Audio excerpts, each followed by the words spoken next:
isang video namin ni Una at ni Dos. At ako po si El, dahatid sa inyo ng isa na namang video tungkol sa mga laruan. At sana'y makatulong to sa inyo kung dapat nyo bang bilhin si Dos o hindi.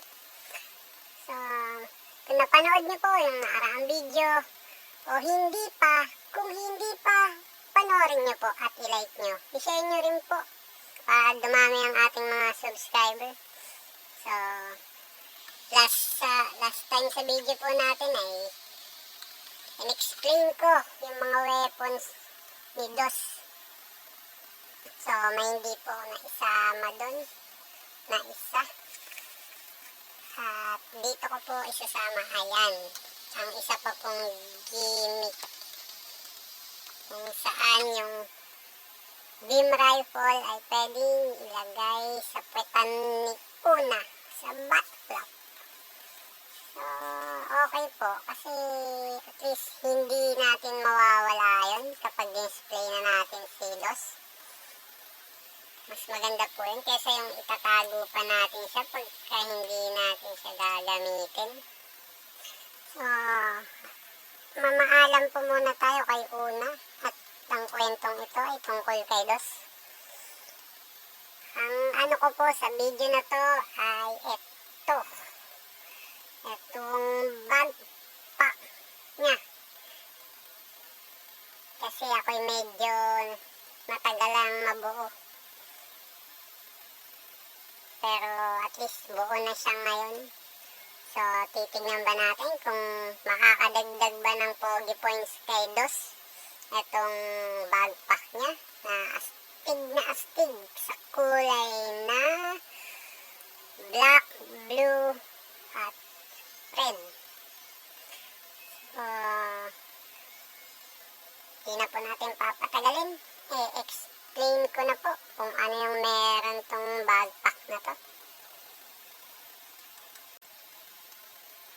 So, yan po, makikita niya yung contact point ng pin na sinasabi ko. Po, kung makikita niyo po mga lodi, kahit po kinabit ko na yung backpack niya at nakakabit yung rifle, hindi po yung naging sagabal. So, okay na okay yung concept na yun. Tignan po natin yung harap niya, kung gaano siya kagwapo. So, ayan po. Kung makikita nyo, maluwag. Ayan. So, hindi natin maikasya sa camera. Ayan po siya. So, kung makikita nyo po mga lods, napakaangas na may onting panel lining pero wala pa pong ginagawa, pero ang angas niya. So, ngayon po papakita ko kung paano niya ginagamit itong dalawa. Ngayon po lods, so mga lodi, itong Arondite sword, kung tama man yung banggit ko, hindi ko alam. So, kung may nakakaalam po ng tamang tawag dun, pwede nyong ituro sa akin para hindi tayo maging makmang-mang. Yeah, ayun na nga. Sinasabi na maluwag yung ball joints. Nakakainis. Sana hindi iba yung naisip ni Bandai. Yeah. So, kung makikita nyo po mga lods, basta ganyan po yung idea. Kasi hindi ko pa po nasisikipan eh.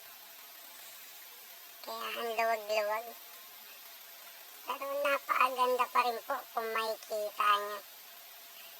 Napakaangas.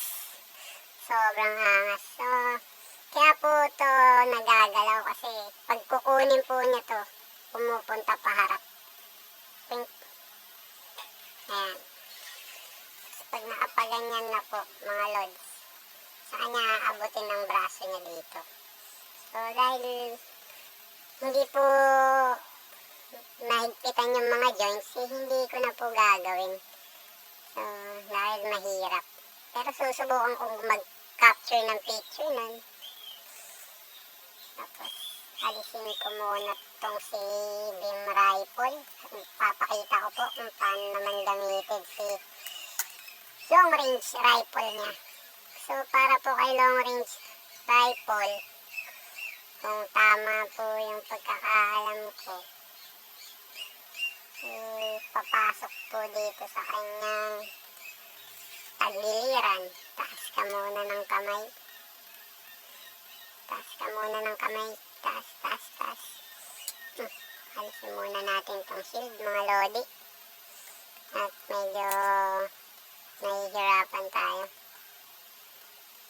Ayan po. So po, parang nakaganyan. Tapos hahawakan niya dun sa gilid. Sa bang, bang. So, napakaganda. Hayop na hayop. Titignan niyo po, nakaangas. Kahit sa murang presyo, napakaangas niya. So, ibabalik ko na po siya sa likod. At pupunta na tayo dun sa ating main event.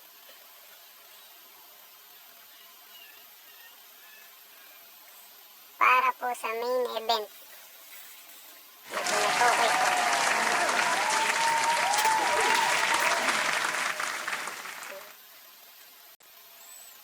Eto po, mga lodi. Napakaganda na effect wings. So, kung hindi niyo po pa napapanood yung Gundam Seed Destiny, sa tuwing nag-activate po yung seed mission, yung coordinator na may-ari kay Destiny, kay DOS, naglalabas po ng particles na parang violet yung wings niya. Nagiging sobrang bilis po niya na nagkakaroon ng silhouette. So, siya po ang unang Gundam na tumalo sa Freedom bago yun naging Strike Freedom. So, kung hindi nyo pa napanood yung Gundam Seed at Gundam Seed Destiny, panoorin nyo po dahil napakaganda ng kwento na. So, ngayon po, mga lodi, kakabit ko na. So, hindi ako masyadong sure. Kasi parang nung huling tinry ko to, nahirapan ako. Mas madali kasi siyang ikabit nang hindi nakakabit yung backpack sa kanya. Kasi ang laki. Ang laki-laki.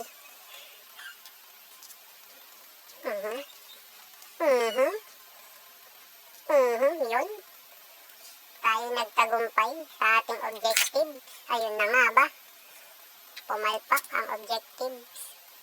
So, akin na munang ikakabit. Huwag po kayo mag-alala, lods, kung natatanggal-tanggal kasi wala pa naman po akong ginawang customization sa kanya.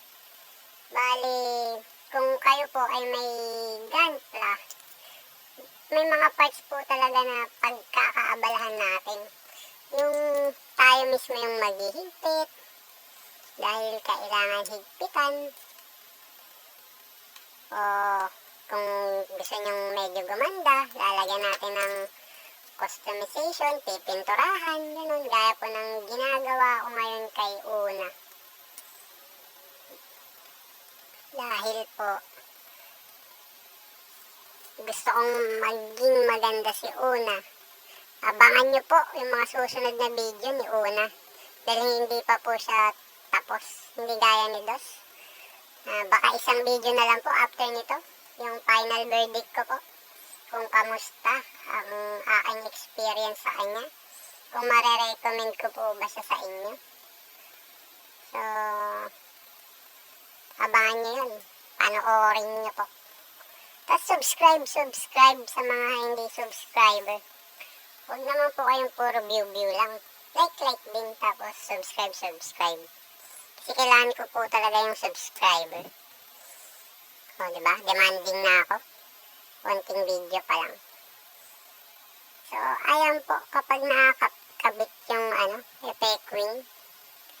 So, kabit din natin tong maganda niyang energy shield para medyo mukhang partner. So, gusto ko po sanang gawin yung energy shield na violet para kakulay. Kaya lang wala pa akong pampintura. Magastos po kasi. So, pag nagka-airbrush na ako, another video po yun. Practicean to the moment na naman po yun. Pang professional na yun. So, sa ngayon po, wala pa. Pero, balak nating sumali sa World Builders Cup ng Pilipinas. At baka tayo sakaling magwagi. So, sa ngayon po, kaya bootleg ang binibili ko. Practicean pa lang po. Pero pag sasali na po dun, ang ginagamit is original na Bandai kit. Bawal po yung mga fake.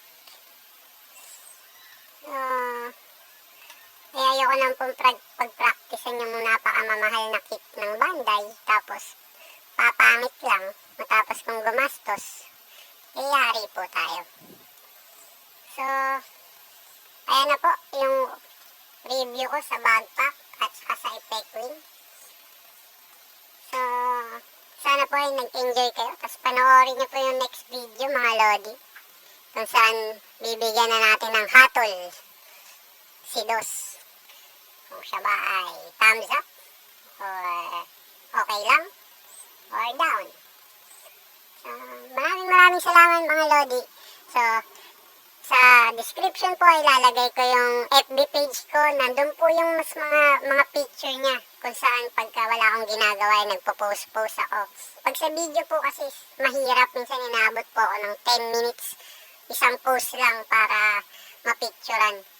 Kung ibibideo ko po yun napakatagal. So, pag pinicturan ko yun sa Facebook ko po pinopost. So, follow nyo rin po yung page namin ni Una at Dos doon.